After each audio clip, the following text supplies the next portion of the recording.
Ladies, gentlemen, and haradrim of all ages, it's been over a month since the launch of the Vessel of Hated expansion and the beginning of Season 6 for Diablo 4, and we are rapidly approaching a very momentous part of the Season 2, the middle of it. Every season except for one has had a major mid-season update with balance changes coming to the classes, and with this approaching, this is seemingly just the right point in time to just sort of stop and talk about what the best builds have been for each class up till this point, now that it is pretty much as cemented as it will be for the current state of balance, as just a sort of recap, but then also, so you know, the sort of basis that the balance changes coming in the patch will be made from, the things that the developers are trying to either target with nerfs, or fixes, or alternatively, the things that they may try to make other skills or builds able to accomplish and reach with buffs made to them instead. So let's break down the best build each class has access to right now, in alphabetical order of the classes. Then let's begin with Barbarian. For Barb, far and away at the top right now is Mighty Throw. This has now even completed a tier 121 pit,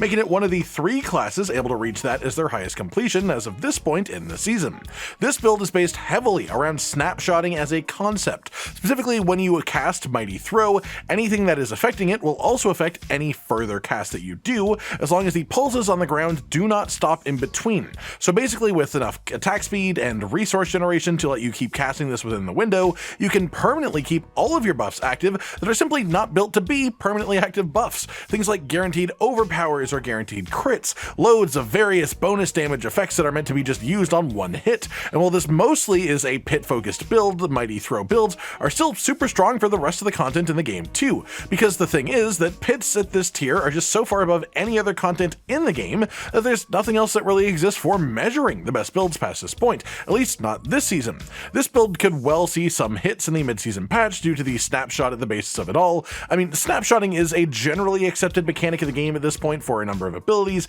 but usually this involves mixing things into channeled skills, where it actually makes some sort of sense, or just skills that have a long duration, whereas this snapshot is due to an effect not properly resetting between casts due to the ground effect portion. Next up then, on the similar note, then we have Druid, and for Druid it is actually pretty 50-50 for the best build between a couple different ones. Both of these are pretty neat in my own personal opinion. The first is Boulder Druid, which has more recently caught up after patch after patch after patch of attempts from the developers to just make it worth using at a high end. It had a ton of issues originally with the actual boulder creations. It didn't actually have much of a build to begin with until Dolmen Stone as a unique was added. Then it had a lot of issues with boulders not inheriting bonuses when created through this, or being destroyed or not getting caught in the hurricane effect, but now it's just fully functional and it's actually very strong. It's being built to essentially try and crit overpower with every boulder in your actual circle so that it lasts as an effect for the full duration of that boulder. This build is really cool. I'm a big fan of it. It turns you into like a wrecking ball of damage effects surrounding you, and I've just always really loved that. The other main Druid build right now at the top is Hurricane, again based a lot around snapshotting, because Hurricane keeps all of the effects that you have on it when you cast it for its entire duration. So you again work towards guaranteed overpowers and guaranteed crits, lots of high power, low duration damage bonuses, because it doesn't matter what the duration is, because they will stay active for the full duration, and when they're all active you just hit Hurricane and it stays affected by all of these the whole time. You also build a bunch of bonus duration for Hurricane on your gear, and then mix that with the Tempest aspect, which scales the damage of Hurricane up massively over its duration with no actual cap if you increase the duration. So the longer you make the Hurricane, the stronger it gets from this aspect, which is a pretty significantly powerful overlap, and it's quite fun. This one is pretty great for farming as well because of the high range and minimal actual effort other than walking vaguely near what you're trying to kill with it. After that we have Necromancer, whose best build for specifically Pit is Bone Spirit, with all of the normal Bone Spirit shenanigans that have been going on for seasons, stacking up loads of crit and cooldown reduction, pairing it with Banished Talisman even for overpowers right now,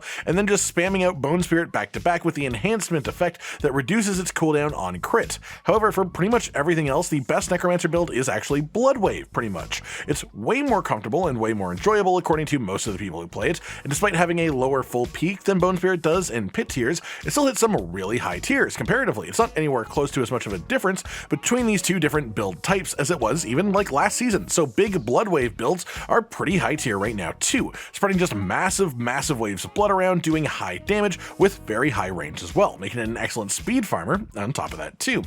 Then we have the Rogue, who again has a bit of a build split here, with cold and poison imbuement rapid fire builds holding the records for top pit clears right now for the class, but for pretty much all other content, Dance of Knives is a better general build type due to just far easier playstyle and higher comfort. The rapid fire builds revolve around heavily basically just building combo points and using potions before every rapid fire cast to trigger a number of buffs, including runewords and things like that, and this is just a really high maintenance type of playstyle. Dance of Knives also has a bit of maintenance, but more in terms of building your different buffs up so that you can snapshot them, similarly to how Hurricane Druid or Mighty Throw Barbarian, where you just activate a bunch of different effects before starting your Dance of Knives, and they will stay active as long as you are casting it. There are a few of these types of things that weirdly don't work properly with Dance of Knives the way you'd expect, because it's a charge-based ability technically, like Shroud of False Death's damage on next attack after exiting stealth will only affect the first charge of Dance of Knives, but it still does a lot of good with all the other type of snapshot things, even if the top pit tier completes is a fair bit lower than the rapid fire does too.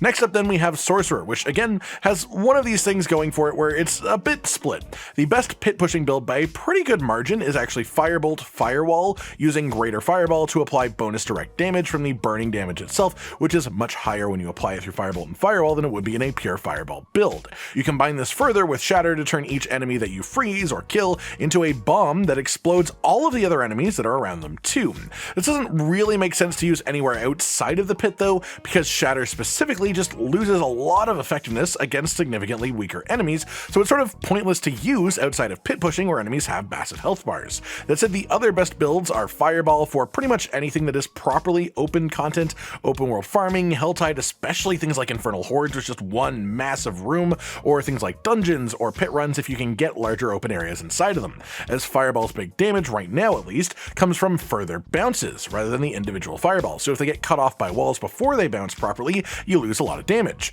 But if you can't actually keep it going, it does a lot, and that makes it the second highest output potential build for the class right now. The third most powerful one is, however, much more comfortable, and it's the Splintering Energy Lightning Spear setup that was very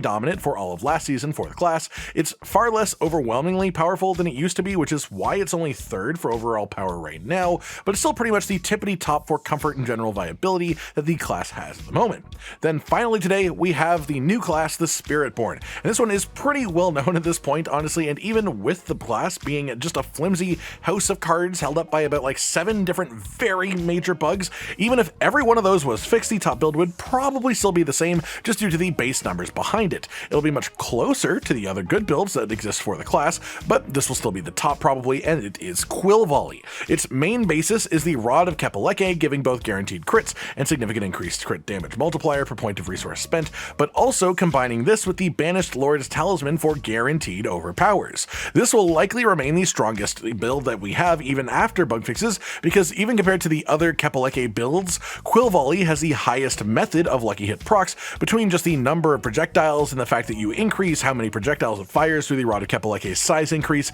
and then there is also the chance to cast twice affix 2 on the weapon as well, and this combines with lucky hit chance to generate resource that makes it the only Kapaleke archetype build that can actually afford to drop the Ring of Midnight Sun out and use the Ring of Starless Skies instead, which gives it a massive further damage gain over even the other Kapaleke type builds. Essentially, the archetype itself of Rod of Kapaleke and Banished Lord's Talisman is incredibly strong, even without the Spiritborn specific bugs going on right now, and Quill Volley is simply the best positioned skill to take advantage of that specific combo from a pure efficiency statistical standpoint, and that applies to all forms of content in the game. It's not only for pit, it's pretty much everything. Though personally, I am also a big fan of Crushing Hand builds, which are very similar, but for speed farming, just due to the more leapy, teleporting nature of it compared to Quill Volley, I find it a bit more enjoyable, though it is undeniably not quite as strong. That just about does it for today then, everyone. The best builds for each class so far up to the mid-season point of Season 6 in Diablo 4. I hope you've all enjoyed this then, and if you're playing any of these builds, I wish you the best of luck in avoiding nerfs in the upcoming patch. Like if you liked the video, subscribe to the notification bell for more, and most importantly, ladies and gentlemen, until next time, stay sweet. Josh, Cotton, and Hollow with the videos, dropping the humor like a hammer on your tippy toes, bringing entertainment on a daily arrangement to take our insanity and turn it into entertainment. Yes, I said entertainment twice, to reiterate that it is nice to look into your faces on a mostly daily basis when you let us in your homes to make the whole world a stage. Goodbye.